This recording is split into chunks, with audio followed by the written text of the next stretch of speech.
She thought she was coming after some washed-up rancher, just an old man clinging to the last patch of dirt in a world getting tidier every year. But what she was really fighting was a 47-acre decoy operation, while my real ranch kept running quietly just 200 yards away. Just imagine this for a second. It's 6 a.m. The sun's barely up, sky kind of bruised. Bulldozers rumbling down the road toward my cattle pasture. That's where my wife Emily and I built our whole life together before cancer took her 2 years ago. I watched from the fence as Linda Carver stepped out of her spotless Audi. Designer heels, you know the type, never met honest dirt, probably never will. She's waving court papers like she's fencing with them. "This little hobby farm ends today, Mr. Hart," she said, all smug and polished. Diesel exhaust hanging in the air, the smell of morning hay mixing in. And of course she brought her own camera crew ready to catch my so-called defeat.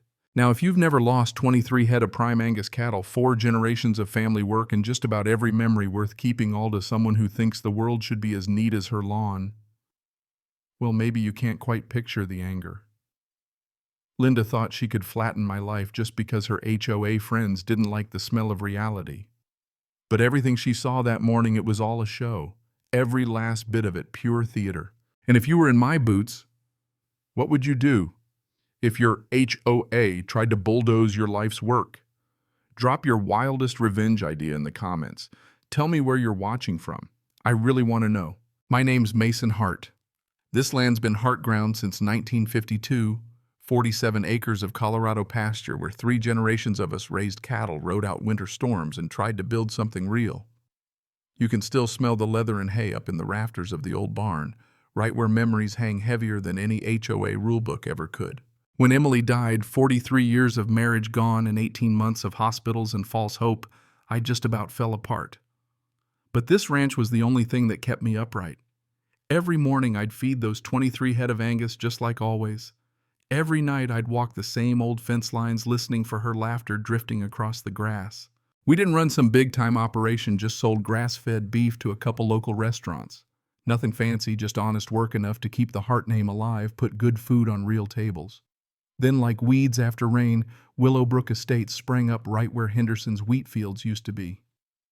The year was 2019. Brand new subdivision, perfect lawns, identical mailboxes, and an HOA rulebook thicker than a Denver phone book. You know the kind of place. Every blade of grass measured. Every flower bed needs a vote. Most folks moving in just wanted a quiet life. But every crowd has its queen of control.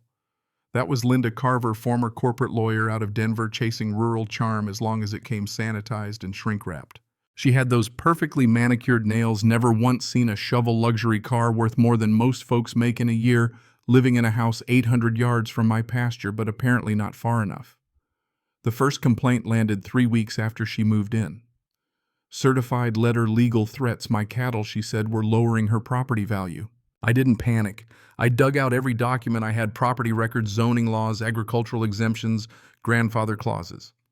My land predated their subdivision by half a century, and the law was on my side. But Linda didn't care about the law. She cared about winning. So she hit me with a nuisance lawsuit. Health hazards. Noise. Accusing my cattle of being a public menace. Meanwhile, her yappy little dog made more noise than my entire herd. She pushed for an emergency town council meeting, packed the place with Willowbrook residents. Most of them had never seen a real ranch before. Linda's performance was, well, if there were Oscars for HOA drama, she'd have won. She claimed groundwater contamination, no evidence. Said my cattle were a threat to children, those cows are gentler than cats. Spun it like she was saving the community. The click of her heels on courthouse marble. That became the soundtrack to my worst months. The local paper ran a story, made me out to be a stubborn old fool blocking progress. Then, just to twist the knife, a restraining order, 500-foot buffer zone. Suddenly, a third of my own pasture was off limits. I had to send 8 head to auction at a loss, 12 grand gone in a blink. Linda watched from her kitchen, smug as ever. Town split in 2 old-timers backing me newcomers, whispering about modernization. Even the diner turned into a war zone. Tom at the hardware store would slide me supplies when Linda's crowd wasn't around. Keep fighting, Mason. Some of us remember what this valley used to be. Linda cranked things up online, protecting our children from agricultural hazards. Posted photos of my cattle like they were wolves on the prowl. I realized this wasn't about safety or property values. This was about power. She'd moved to the country but wanted to drag the city with her, controlled, clean, and fake. And she'd picked the wrong rancher. Then she found a weak spot. While I was tangled up with the restraining order, she discovered my septic permit had expired, missed it during Emily's illness. Suddenly, the county health department is after me, upgrade to a commercial system or shut down $18,000 I didn't have.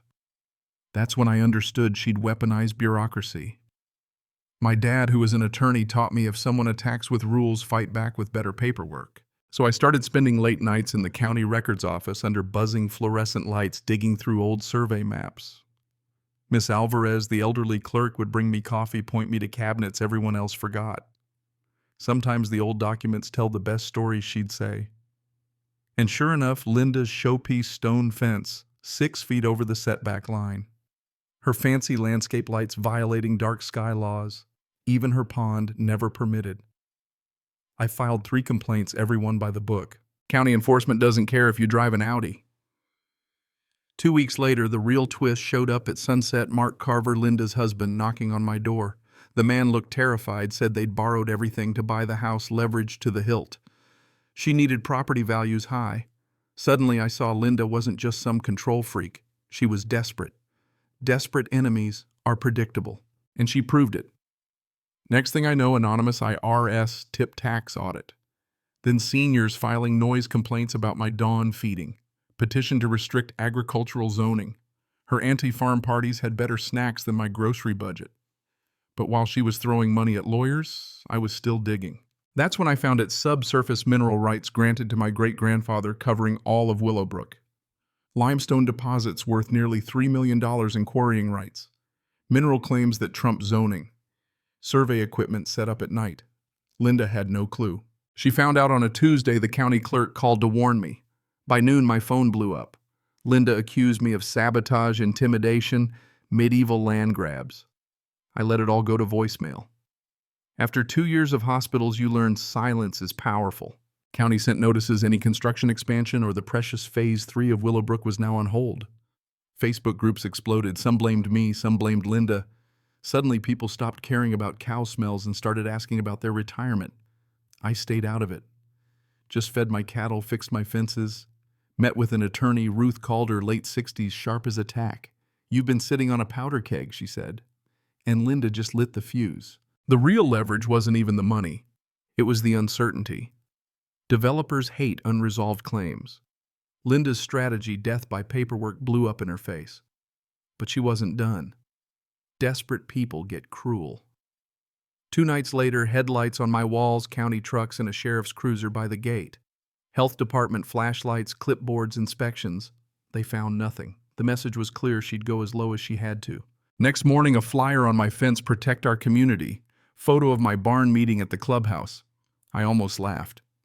Instead, I went to see Tom at the store. He just handed me a box of nails and a thermos of coffee. "Town's buzzing," he said. Friday night, I walked into the clubhouse, full house, Linda at the front. She started her speech about safety and standards, didn't mention lawsuits, didn't mention mineral rights, until someone yelled from the back, "Why'd Phase 3 get canceled?" That's when I stood up.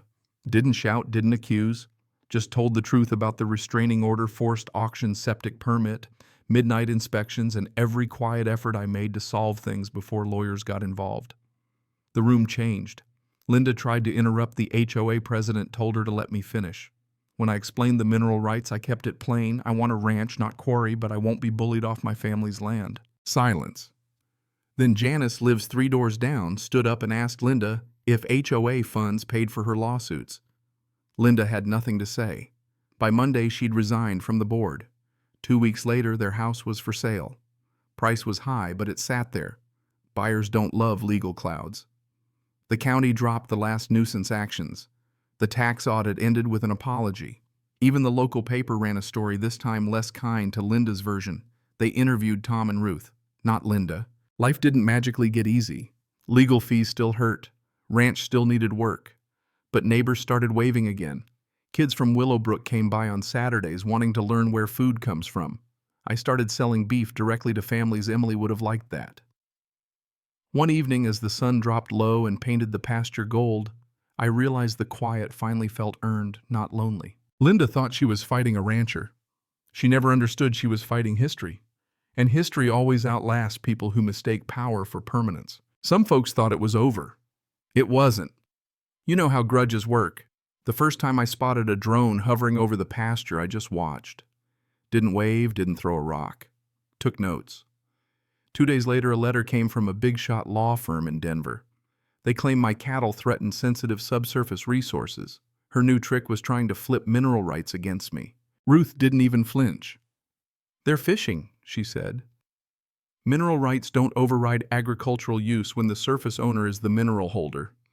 I documented every drone visit. Ruth filed a privacy complaint with the FAA.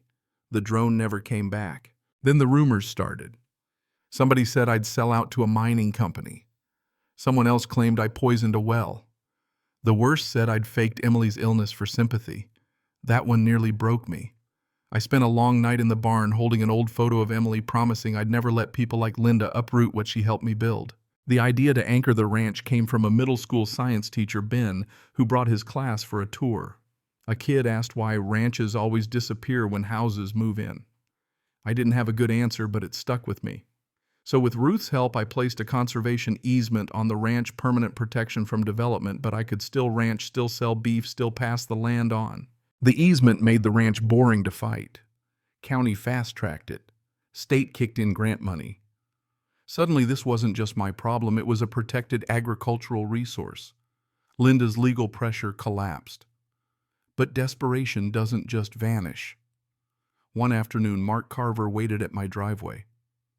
"She won't stop," he said. "She's hired a private investigator. I'm done." I told him to leave, not out of anger, but because he didn't deserve the fallout. The investigator showed up at the diner, clipboard and all. Tom shut him down fast.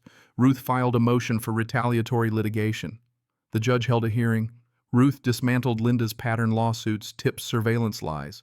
Mark testified.